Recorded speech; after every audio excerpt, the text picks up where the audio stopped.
first of all, I guess the first question is, what is your impressions or reflections upon your speech and or the events of yesterday at Colorado Mesa University? My deepest feeling is one of sadness, really. I was very sad that despite President John Marshall's initial suggestion that students come and listen to my talk and deconstruct what he called dehumanizing ideas, instead, he was part of a whole competing set of activities that were meant to draw students away from my talk. This is a very saddening thing to me. The idea of a university, the name comes from universal, is to expose people to all kinds of ideas.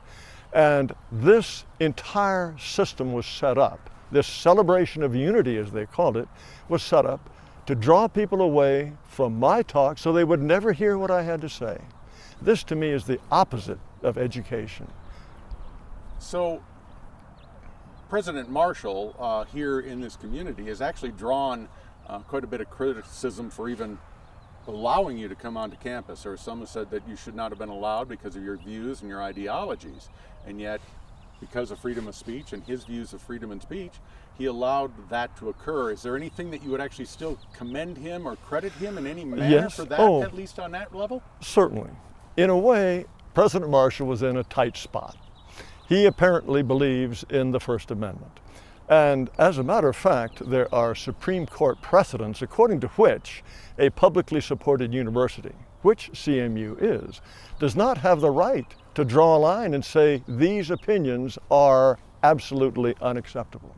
You could have made a court case to force him to let me on the campus. He may or may not be aware of that. But the fact that he stood firm and he said, we believe in freedom of speech, in fact, he called it sacred. Yes, I commend him for that. You are critical of his and other students not coming to your speech, but wouldn't also the First Amendment protect someone's right not to listen to your speech or not to attend if they so choose? Of course. People are free to listen to what I have to say or not. What to me is most disappointing is that a university which is committed to educating students should in effect encourage them to put wax in their ears and shut their eyes and not expose themselves to ideas that may be different from some of the ones that they're learning in school. I think that is a very saddening thing. So in terms of your ideology, what is it that you think that people object to? What do you think, from your perspective, why do people object to your viewpoints? You'd have to ask them. I know that I've been called all sorts of names, a white supremacist or a fascist or a neo-Nazi. I don't think any of those terms apply. But the way the left works in the United States is to come up with terms like this. And they are signals to people to say, this guy is so awful that you don't even have to pay any attention to what he says. We have already figured him out. He is a fascist. So that's all you need to know about him. This is a tyrannical approach to what we claim to treasure, which is freedom of speech. However, your views, your ideologies are fairly well publicized, or I make no secret of them. Okay. Yes. So again, if people do not agree with your views, they do have that right to disagree with them, correct? Of course, by all means. But I wish that they tried to disagree with something that they understood. All those people out there, I understand there were an estimated 500 people at this Unity Festival, all celebrating something. Well, what were they celebrating? The silencing or the attempted silencing of ideas that they'd never even heard. What kind of educational experience is that? So with these ideologies, I mean, you do not take the moniker or whatever of white supremacist? Absolutely not. How do you describe your ideologies? I mean, what? I don't wish to say label, but what is the descriptor for your ideologies? Well, as a matter of fact, the way I view the United States and racial questions and the demographic future of the United States was absolutely taken for granted by practically everyone in this country up until the 1950s or the 1960s. It was not considered necessary to come up with something to describe things that people took for granted. We don't have a special word for people who put on their trousers one leg at a time. We now are living in a situation in which the ideas then taken for granted are considered horrible. And so we have to come up with a name for them. The name that I've chosen is race realism and white advocacy.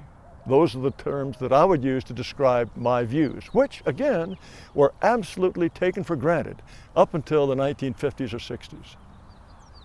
And how do you, when you say that they were taken for granted, can you give me an example of that? I mean, certainly. So with the Irish, and I think of this in terms, again, with your speech yesterday, you spoke of European whites. Yes. And you spoke about how people from Italy or Spain, Poland, the Irish in the 1840s with their immigration to the United States during their potato famine, you would consider them white. Of course. Who wouldn't? Okay. Do you consider them something else? I consider them human beings and Irish, I guess you might put it that way. Okay. I'll go that direction. All right. With the Irish coming to the United States in the 1840s, they were not accepted as white people. In fact, they were, in some ways, segregated or ostracized due to being Irish. This was a misconception, that the idea that the Irish were somehow not white. Irish people were despised by English. This was a centuries-old conflict that was imported into the United States. And so a largely Anglo society held the Irish in low regard. No one ever thought that they were somehow Asiatic or Middle Eastern or black. No, this was a conflict among Europeans that was imported into the United States. But that has nothing to do with the question you initially asked. You wanted to know what was taken for granted. What was taken for granted in the United States was that race is a legitimate biological category. The idea that it's some sort of sociological optical illusion. People would have laughed at that idea. Race is a biological reality, and people of different races build different societies. We see that everywhere. The other aspect of it, and that's what I would call race realism, again, taken for granted up until maybe the 1950s or 60s. The other aspect is white advocacy. Whites, just like every other racial group, have legitimate collective interests. In the United States today, it's considered perfectly okay for Asians, Hispanics, blacks, all to have organizations, publications that promote their interests at the expense of whites if need be. But if whites talk in terms of their legitimate interests, somehow that's a horrible thing. And again, up until the mid-20th century, everyone in the United States essentially would have agreed with me. You brought up the whole thing of the clubs that are on campus, the Black Alliance, Latino, the Hispanic Alliance, Latino Alliance?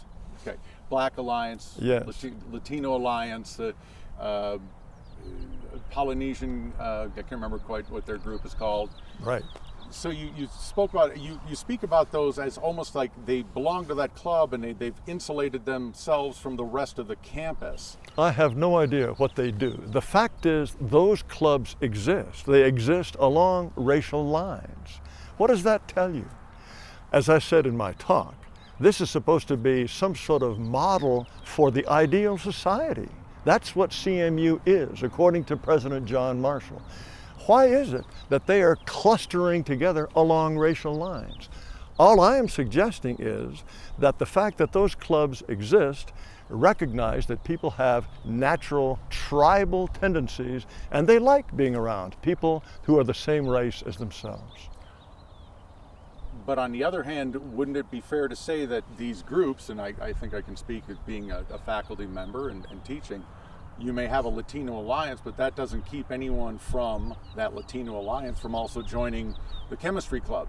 Of course. Why? Because They like to be with chemists. Of course. Of course. They may join the theater club. Why? They wish to be around with other actors. Of course. But why?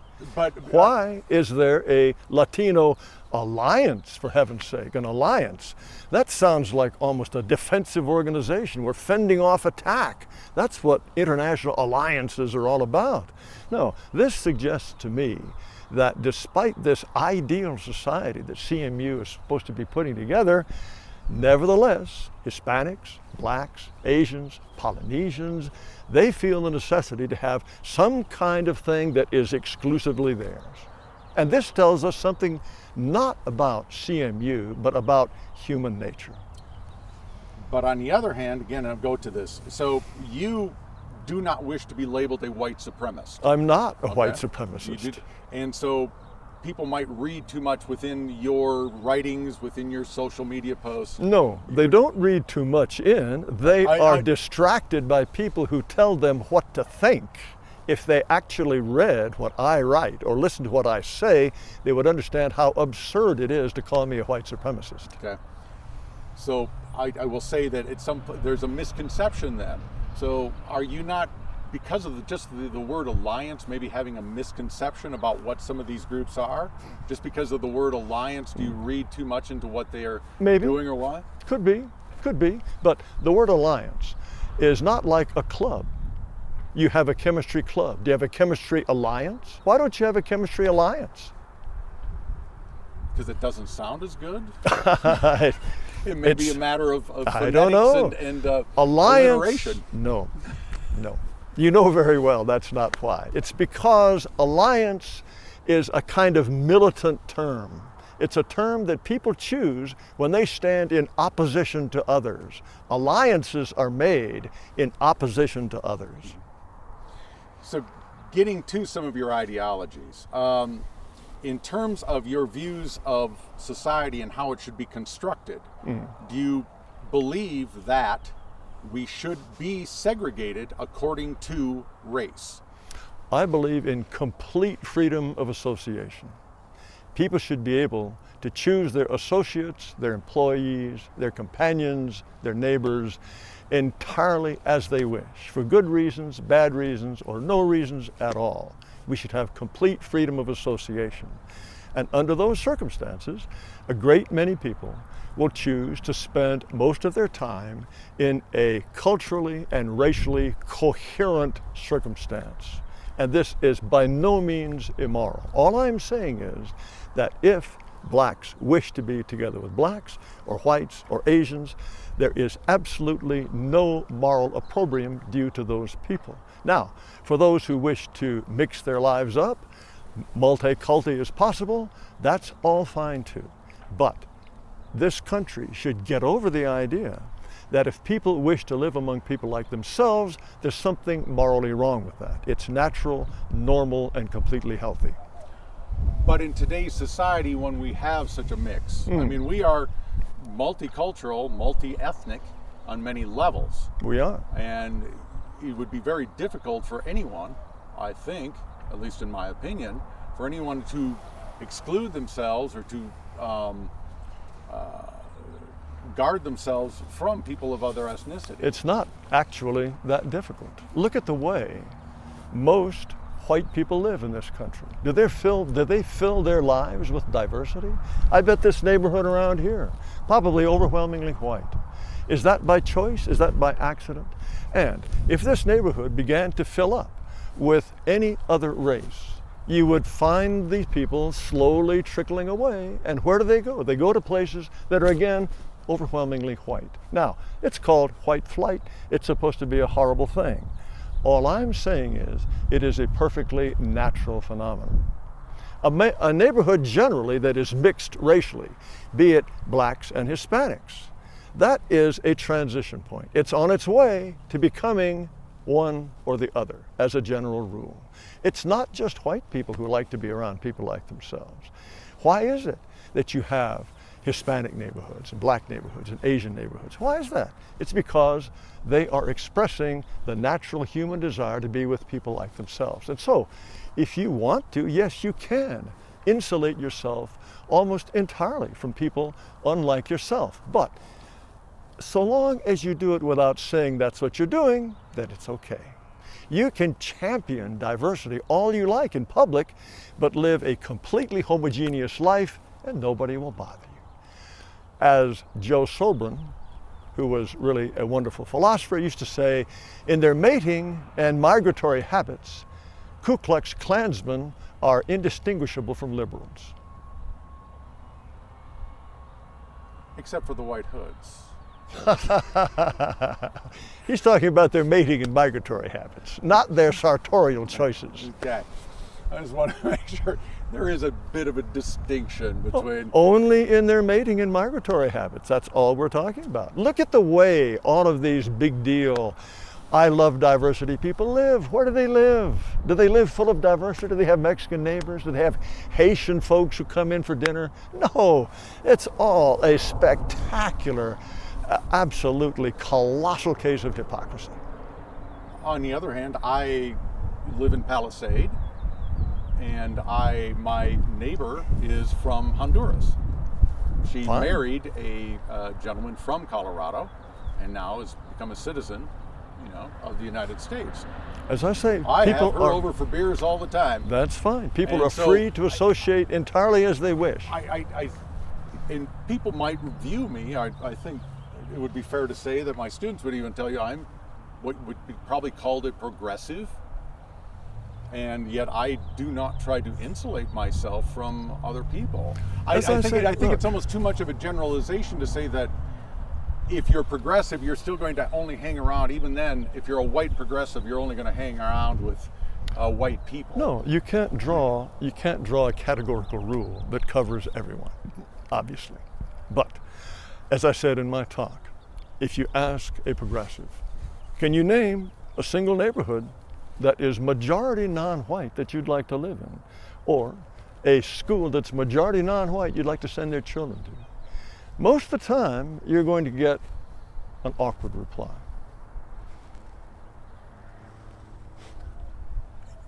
I want to, it's the idea that, and again, help me out here, because I want to make sure I don't basically misconstrue any of your ideologies.